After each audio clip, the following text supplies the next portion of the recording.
AutoLine Daily is brought to you by Bridgestone, your journey, our passion, and by Dow Automotive Systems, improving durability and increasing design flexibility with Betamate structural adhesives at dowbetamate.com. Hello and welcome to AutoLine Daily. Let's get to the latest news. Sales of electric cars in the U.S. market are up 183% so far this year. That's a spectacular increase, but when you dig into the numbers, they show some real challenges. Prices of EVs have been slashed this year. Ford is the latest to announce it's chopping the price of the Focus EV by $4,000. Automakers claim they're making technological improvements that are cutting costs, but the real reason is that EVs simply are not selling in the numbers that automakers expected. Ford has only sold 901 Focus EVs so far this year. Total EV sales in the U.S. have only hit 12,400 electric cars. Now, IHS Automotive is lowering its global forecast for EV sales. It had forecast that EVs would reach 2.2% of the global industry in 2020. It now says they will only hit 0.7%, and I think all this EV hype is finally starting to run into reality. Of course, you can do cool things with EVs. GM says it sees the future of electric vehicle charging as a marriage between renewable energy and battery storage. So OnStar is partnering with Timber Rock Energy Solutions to store solar power in the batteries of a Chevy Volt. OnStar developed algorithms to control the charging, which allows the owner to capture the sun's energy, then sell that energy back into the grid during peak loads. So far, this is a development project using a fleet of 4 Volts. It started some years back with the Sprinter van, and now it looks like another American car company will sell a European commercial van in the U.S.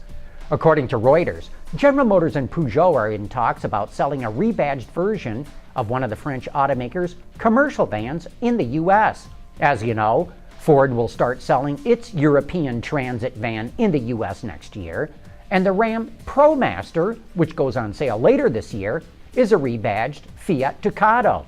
It's amazing to me to see how commercial vans designed in Europe are about to take over the U.S. segment. BMW is showing a concept vehicle called the Active Tourer.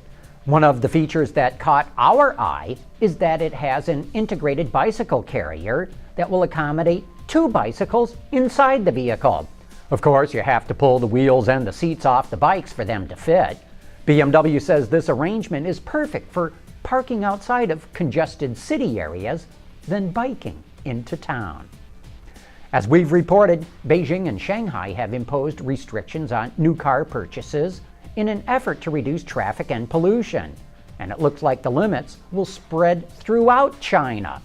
Bloomberg reports that 8 more cities in China are likely to pass their own limits on car purchases. The China Association of Automobile Manufacturers says this could cut vehicle deliveries by 400,000 units, or about 2% of total sales. The people over at Ram decided they needed a pickup with a little more attitude, so they came up with the Black Express. The truck is based on the Ram 1500 Express, but things like black 20-inch wheels, blacked out front and rear fascia, and no side badges help set this version apart from the rest.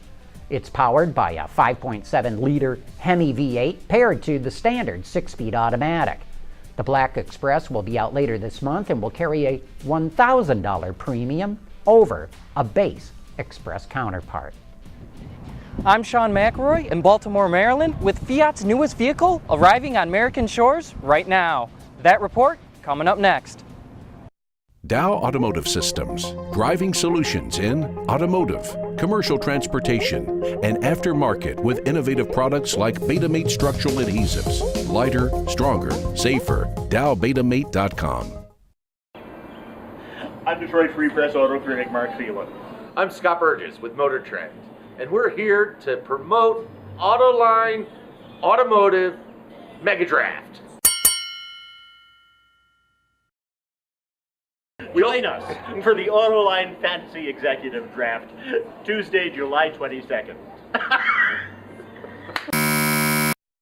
The draft is on Tuesday, July 16th. It starts at 7 p.m. Eastern Standard Time, and we hope that you can watch.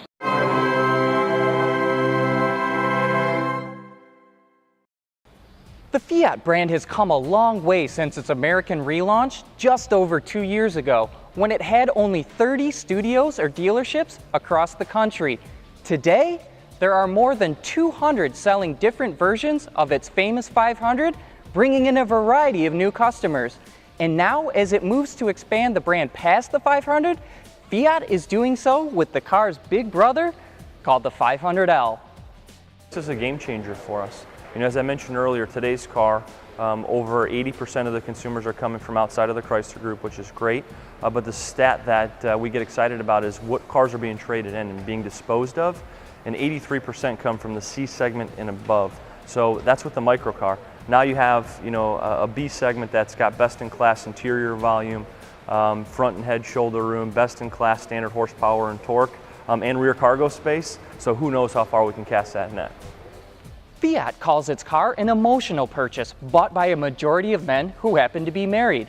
That seems to be the perfect built-in audience for this new, larger and longer Fiat. When you look at the lineup itself, you look at the Pop, Easy, Trekking, and Lounge. The Trekking model was actually designed for the NAFTA market, the North American market.